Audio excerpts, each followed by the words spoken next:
2K23 drops in less than a month, and again, it is sketchy.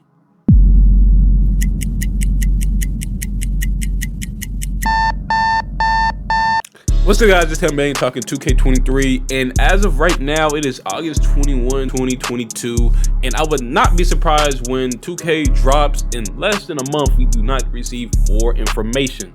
And so far, the only information we have received have been that from My NBA, WNBA, but nothing actually regarding the park, and that is the issue. Especially this year when they're going to be continuing again, next gen and current gen. It has things up in the air. Like, is it going to be worth it? Is it going to fall off? Is it going to be the game of our dreams? And the scary thing is, it actually makes sense for the game to be good, but it also makes sense for the game to be ass. So let's break it down. So let's talk about why it should be good. So the thing about next gen is, even when it first came out, the developers said around the third year is when they will actually be comfortable enough with the gameplay and with the developments that the game at that point should be polished. They should have enough room under their belt to be comfortable and make it a good game. So the first year is like a rough draft year. The second year is like them trying to fine tune it. And the third year is, okay, they know what they're doing now and it's good. And that's why this one could be very good, because it's the third year of next gen. And even with that, with current gen, there's been news that they're about to actually change up current gen. So with next gen finally being fine-tuned as for their expectations, and for current gen to be changed and different now, especially with next gen being fine-tuned, it begs the question, oh, is 2K actually going to be good this year? But the problem is, each year of 2K, you can argue the same thing. Because each year of 2K, you'll think, okay, well, last year was decent or kind of good or not good, but they went through that. Then there goes on to the issue of having two games, because they do have a next gen and a current gen game, which are two different games with two different communities on three different platforms. So that splits up the community even more. So I play on Xbox, for example. Xbox current gen will be bumping, and then it'll be kind of lit, and then eventually it will die off, and it's kind of the same thing for next gen, but it's kind of the opposite effect. It will start off kind of dry, start off kind of dead, and then as time ramps up, it gets more and more successful, and now you're just splitting the player base between two different games. And the problem with that is not enough people have the next gen, and how can you expect either game to really be good when not only they're splitting their communities, they're splitting up the firepower and making the game? Because truthfully, it doesn't even feel like the games are polished when they come out, and that's not a new thing for 2K. It's been a repetitive thing for them, and it is sad. So when you have these two different games, it's hard to look at it and be like, oh yeah, next gen is gonna be good. Because even if next gen is great and current gen is average, now you have a problem, because the people that's on current gen, they won't be on next gen. Because the reason they're most likely on next gen is because on current gen. The reason they're most likely on current gen is because they don't have a next gen. And the reason people on next gen is because they want to play the new game. So if one is great and the other one is buns, then now you have the buns player base probably just falling off. Because if next gen is buns, they're probably not going to go back and play current gen. And it's vice versa. So it's that type of issue, and that's why I'm not sure what to think right now.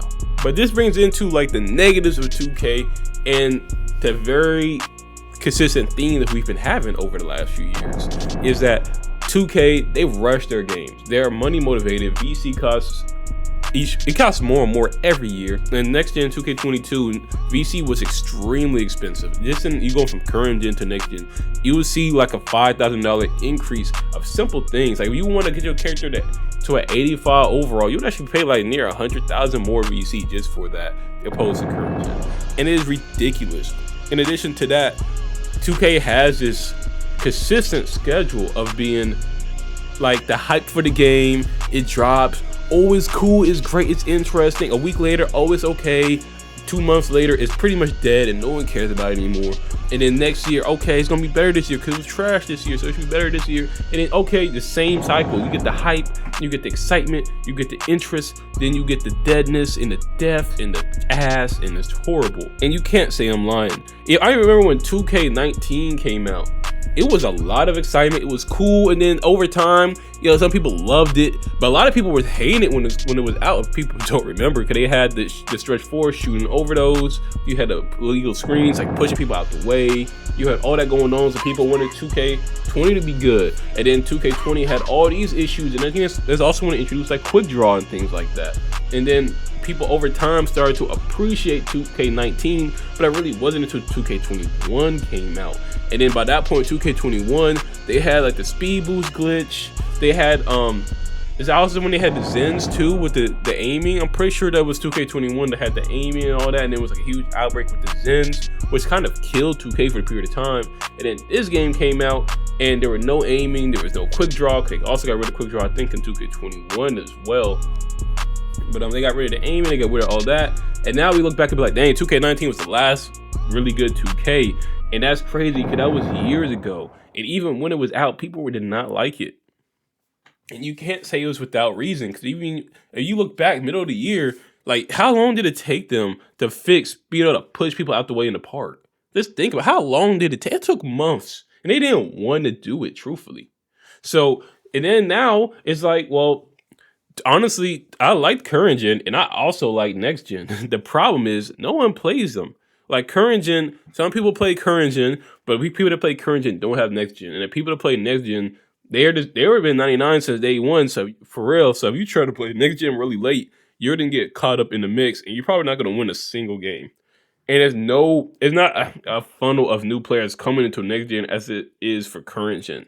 And that's kind of the issue. Because next gen, I didn't think next gen was really bad. It just wasn't compelling.